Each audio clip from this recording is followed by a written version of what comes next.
The first thing I noticed wasn't the suitcases. It was my mother's smile. The kind of smile she only wore when she believed everything was going exactly as planned. My housewarming party was in full swing. Friends were laughing in the backyard. My coworkers were gathered around the kitchen island, admiring the marble countertops I'd dreamed about for years. Someone was taking pictures in the living room. For the first time in my life, I felt like I had finally made it. But before I tell you how my own mother tried to give away the house I'd sacrificed everything to buy, do me one quick favor.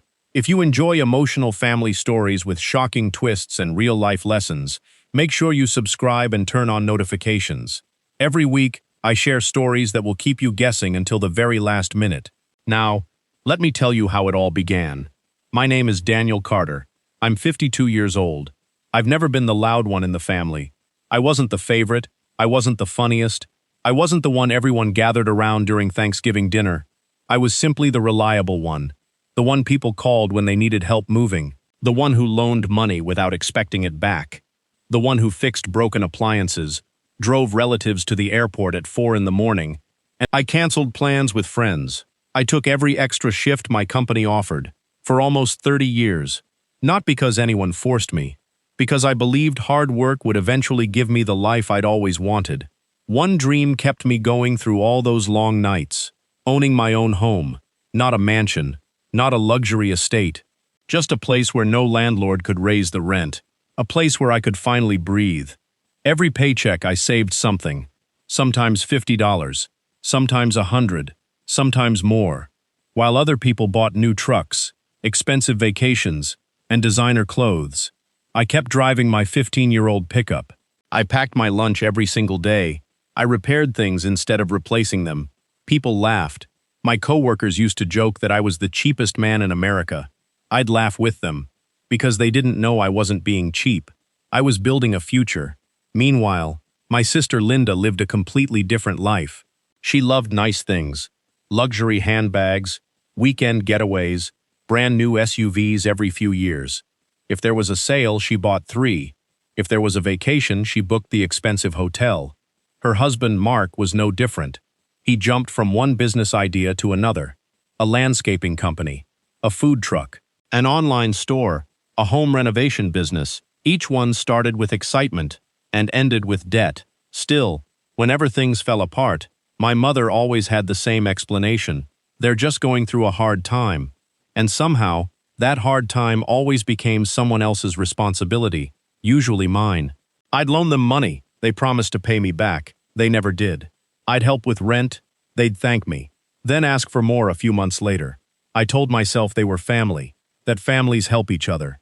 Looking back now, I realize something painful. Helping people isn't the same as teaching them responsibility. Sometimes, you're only teaching them that you'll always rescue them, and rescue them I did, again, and again, and again, until they stopped seeing my kindness as generosity and started seeing it as an obligation. I just didn't know it yet. The house would be the moment everything changed. I had no idea the next day would change my life forever. My housewarming party started exactly the way I dreamed it would. Friends filled the living room, co-workers admired the kitchen, and neighbors congratulated me on finally buying my first home. After nearly 30 years of working overtime, skipping vacations, and saving every extra dollar, I finally had a place to call my own.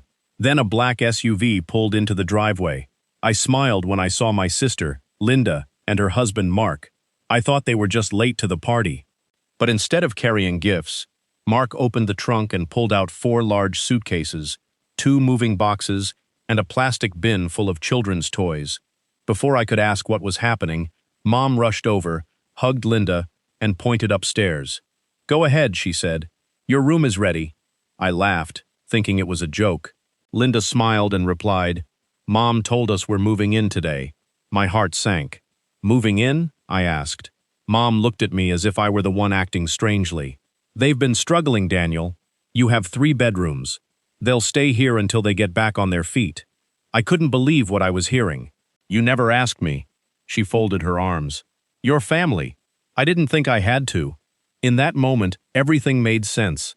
The questions she'd been asking about the bedrooms, the spare key she wanted, my neighbor telling me Linda had already said she was moving in. This hadn't been a misunderstanding. It had been planned. I turned to Linda. How long have you known? She looked down. A few weeks. Before I could say another word, Mark grabbed one of the suitcases and headed for the stairs. I stepped in front of him. Put it down, he sighed. Don't make this harder than it needs to be. I looked him straight in the eye. This is my house. Nobody moves in without my permission. Mom shook her head in disappointment. I didn't raise you to be selfish.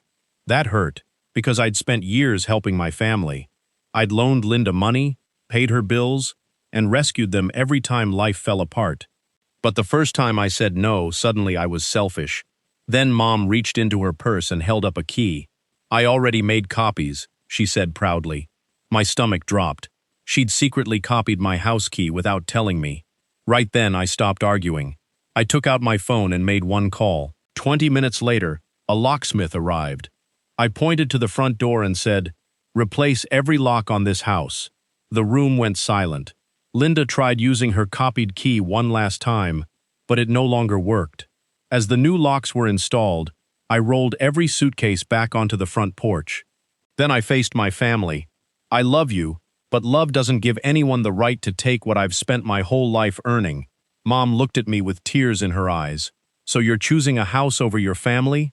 I shook my head. No, I'm choosing respect. Because if you respected me, none of this would have happened.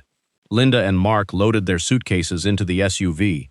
Before leaving, Linda said, "I hope you're happy." I replied, "I hope one day you understand that helping isn't the same as being taken advantage of." Mom was the last to leave.